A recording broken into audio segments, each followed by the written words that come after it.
Has it been over 2 weeks? Is it safe to look in the mirror again? It's only a dream. No, it's not. It's never over.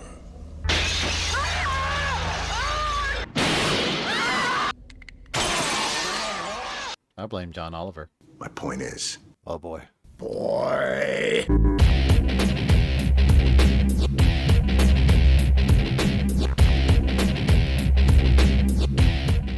One might say we're in it together.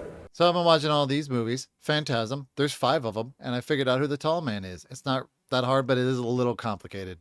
The role he offered me was an alien indeed. A sinister, tall man from another dimension. What's up, everybody? Welcome back to Avocast Studios. I'm your host, Stormchild. Carl, use one of these takes. Recently, I've been watching like a lot of different kinds of horror movies, and like I've seen so many movies that like my delineation of like what is good and what is bad is completely skewed from everybody else's perspective. I mean, I love like Three Amigos and stuff like that more than I will love 2001: A Space Odyssey. Is 2001: A Space Odyssey a brilliant movie? Absolutely. It's the cinematography and all that, and like what you want in a movie, but at the same time, sometimes you don't want that. Sometimes you want an absolutely confusing movie that by the end of it, you're like, the hell was that? But it still works, you know? Who plundered small-town America's graveyards for dead bodies to be shipped back to his world as slaves. Like for Phantasm, first movie, it says that the tall man, the man you're supposed to be scared of the entire series, is an alien. That's not true. A sinister, tall man from another dimension. Okay, it is true and it isn't true, but it also involves the multiverse, so I'm kind of right. This review is more of like, or explanation, coming from the perspective of having watched all 5 of these movies and then rewatching them with that context. I have 2 pages of notes that make me look like a crazy person, and I am, so whatever. I also made an overcomplicated chart. First movie says that he's an alien. Second movie says he's from multiple dimensions. The third one says, I don't know, he was probably there like a long time ago. How the hell should I know? Maybe he's immortal. The 4th and 5th one continue on with that tradition of just adding more lore to it. I know exactly who he is, and I know exactly what he wants. Addendum to the end of the video, he doesn't build the true forks and then comes back as a tall man. He has the inspiration for it right before. Also, that's from Pulse Rifle Romance. I have no idea who they are, but I like their work. Jebediah Morningside was a inventor and an undertaker. And he spent his entire life, dealing with bodies, dealing with death, dealing with war, and just coming to the conclusion, like, there needs to be something better. There needs to be something beyond this. How do I make this a more permanent solution? Like, maybe we can, like, preserve people and preserve death, because that's what he did. He embalmed and, and the movie's like more like this, like, mustardy kind of liquid. Jebediah was an inventor and made the dimensional gates. That's like in the 4th movie is really where you see that. And they're kind of like Tesla gates. And then later on in that same movie, they turn into the forks that everybody sees. I call them the tuning forks because that's basically how they function.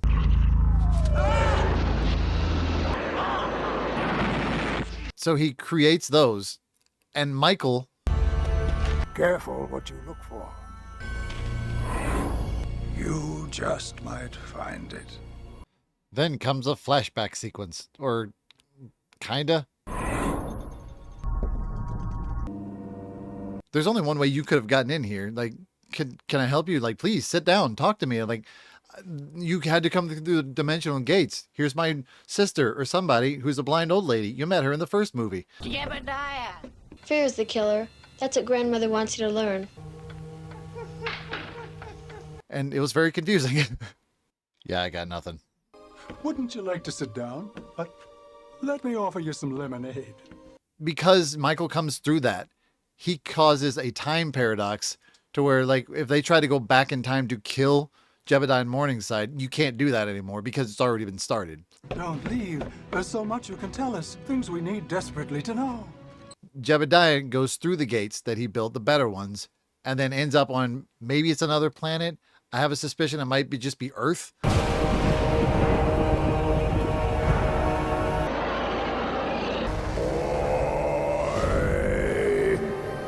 Again, like far Earth. However, like, how do you make Earth really heavy? I don't exactly know how to do that, but anyway, I'm not a scientist. Really? I fixed Krillin. I'm just a guy who likes way too many movies. He goes through the gates and then comes out holding the silver ball, holding like one of the death spheres or whatever you want to call them. There are silver ones, there are golden ones, and then the fifth one there are red ones,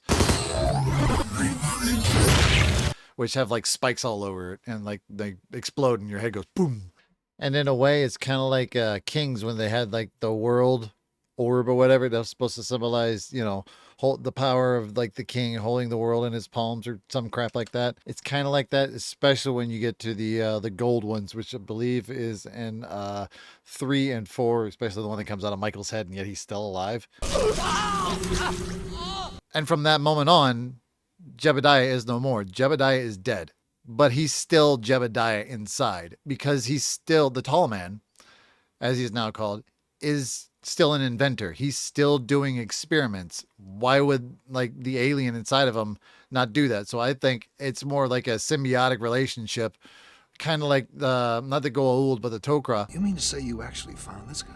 If you like SG-1, hi, I will make another video. I filmed it in July. They're kind of like together because Jebediah sees death is not an ending. Death is the answer. Death is like what happens to us. And if he can make everybody immortal, death is the process that they have to do in order to make that entirely possible. Let me release you from this imperfect flesh that ties you to time and space. So from the tall man's perspective, he's not killing you. You're going to die anyway. He's honest, even when he's lying to you. Speeding up the process is an irrelevant factor in that whole thing. But everybody else is going to be afraid of death because that's what you're always told to be. And the tall man doesn't care about that. And he chases Michael from the first movie after he sees him like picking up like over 500, pound casket with like one arm, throwing it into the back of a station wagon or the back of the hearse like it's a, tiny sack of flour or something.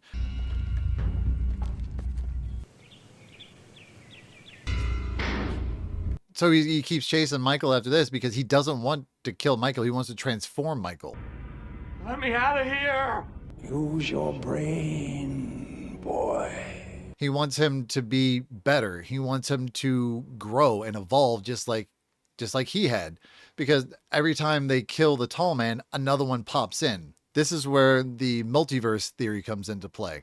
Hinted at in the second movie and then basically confirmed in the fifth movie. Because it's not just in one reality. He calls them the dimensional gates, but dimensions I'm going to call realities for necessary sake. And also dreams, like Freddy Krueger, that's another reality. Later on in the third movie, one of the characters, Reggie, who's like an ice cream truck guy, who's also a musician. So Reggie and everybody else is falling asleep outside while they're camping, and then Jody, who is the brother of Michael, who's also a silver sphere, kind of like this. It's complicated. He calls to him in his dream, I need to talk to you. Then they go outside and they're out in this like lake bed. There are tuning forks out there, the dimensional gates. Through that into another dimension where the tall man can't see them, but he's still there. It's complicated. Right as the tall man like notices that they are there, they free Michael, they pull him out, they throw him through the dimensional gate, and then Reggie wakes up. There's the gates right outside of him, and then Jody's being mind controlled, and then like Michael comes flying through, and the tall man is trying to come out, and they're like, oh my God, how are we going to kill this guy? We got to get out of here. That's how you know that the dreams are in a state that he can see, because the tall man has multiple powers. Let me check my notes. There's too many notes. Basically he's like super psychic. He has like telekinesis, telepathy. He's superhumanly strong. He's not immortal. Rest in peace, Angus. I'm Angus Scrim. The multiverse theory, like I was saying, is explained in the fifth one as membrane theory. There's this one theory called membrane theory. It's the idea that thousands of universes are all sort of spherically stacked against one another. And ours is just one of them. And at the places where these universes touch, where all realities are all basically on top of each other, and they're all kind of shimmering and wavering around each other, and at certain points they meet. The vibrations, which has always been a key thing. You like hit a tuning fork and then like he like pauses. The fifth movie, they're explaining the membrane theory. That makes every other thing happen. back to the first movie, just real quick. The ending is kind of a cop-out fuck you ending. Wait, so everything in the movie didn't happen? So it's basically like the movie Next. The entire movie, they're trying to catch the tall man. They're going to throw him in this deep, dark hole, and then like 1,000-foot mine shaft, and he'll never be able to get out again. Alien or not, shapeshifter or not, he's not getting out of that thing. One startling jump cut later, and it's just like cuts to Michael sitting next to Reggie. Mike, that tall man of yours did not take Jody away. Jody died in a car wreck. Reggie going, dude, what are you talking about? Your brother died in a car wreck before the movie even happened. Also, your parents are dead. You want to go on a country like trip with me? First he took Mom and Dad. Then he took Jody. Rewatching it, Michael says his parents died first and then Jody. By the way, in the next movie, for some reason, you're in a nut house. I don't know why. There's a new guy playing Michael, but that guy is also Michael because multiverse, and everything that happened in that dream happened for one of the Michaels because all of the Michaels are there. And every time they try to kill the tall man, insert quick death montage.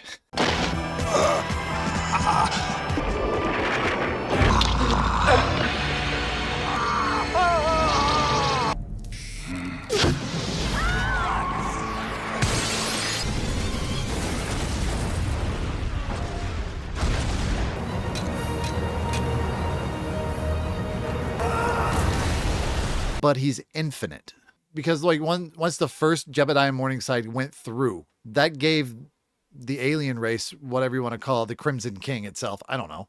I don't think they ever named the actual aliens. You never see them. You see what they've turned people into, but that's it. It gave them the power and the knowledge of like, oh, it's this guy. He was complicit in the whole thing. Maybe all of them are complicit. Maybe it's all the ones that are complicit because at the end of the fifth one, it says like there are thousands and tens of thousands of me in dimensions you couldn't even like think of. It's not a plot hole. It's a feature. There are thousands of me. Tens of thousands. I'm in dimensions you cannot possibly imagine. And they have like this cool like Matrix shot where there's just like a thousand Angus Scrims just all lined up. I'm Angus Scrim. Because every time they kill him, he just steps through the gate again and just shows back up. He's like, got it. I know exactly what to do. It's never an immediate recognition. There's always like a scanning around what's actually happening, knowing that his previous self has been killed off by one of the people, but that's not a problem to him. And then the fifth one's just like, when are you going to learn? I won. Because he does. And the fifth one, the fucking man won. You spend most of the fifth movie going back and forth with Reggie, where he's just like, dude, you remember this? Maybe remember the quad shotgun? The quad shotgun. As built in part 2. Why the hell didn't you ever tell me that? The tall man is trying to ascend humanity through the ball. He's taking the bodies that you're going to die anyway, taking them, shrinking you down into like all the dwarves, the little people itself. I'm going to call them goblins because it sounds less, problematic. The dwarf creatures are the byproduct of the process. So they shrink them down into goblins. And then he takes the brain out and puts them into the ball because the flesh is unnecessary. It runs on instinct. It's just a thing. Amputates the mind. It's not what's necessary for the preservation of consciousness because the ball has consciousness. It's a human consciousness. That's why it's like so it's fallible and also why it's also so murderous as an allegory kind of thing. And Jody, Michael's older brother, remember he died in a car crash. He says that later on. He's like, oh, I remember I died in a car crash. I died in the car. But I think he's trying to tell him like maybe that's the one that actually did die, but that's not the same Michael. Or it's not the same Michael. It's not the same Jody, but like they're all intertwined and that kind of whatnot. At a certain point, every change becomes canon. So the tall man is a human being evolved by aliens or something, possibly further humanity, in order to self-fulfill its own prophecy. Sure, why not? You can't change death. You can't go back. That's kind of the point. Yeah, okay. Like most of the Phantasm movies, I'll give it to. Like most of the time, you just like they're just wandering around, like aiming guns at stuff, and like hopefully something skitters by or whatever. At that point, it's just building suspense for what may be. The Hitchcock method. And then the characters are super awkward and weird. But the ones that are super awkward and weird are probably the ones that are going to try to kill you, or the ones trying to make sweet, sweet love to Reggie. It gets hard on the road. Reg, you're thinking with your wrong head. And they're being possessed by the tall man and his crew, along with like the lurkers who are complicit people, I think, most of them. Some of them have regular blood, some of them don't. And some of them are reanimated dead with the fully charged out with the mustard blood. Earth is fucked. It's like a zombie movie or that Stephen King movie that for some reason had a sequel. I mean, that's probably like shoot him in the head. Yeah, shoot him in the head. That's right. I'm gonna shoot him in the head. It's all like a zombie movie, and it's a alien invasion series at the same time, or a zombie series and an alien invasion series at the same time.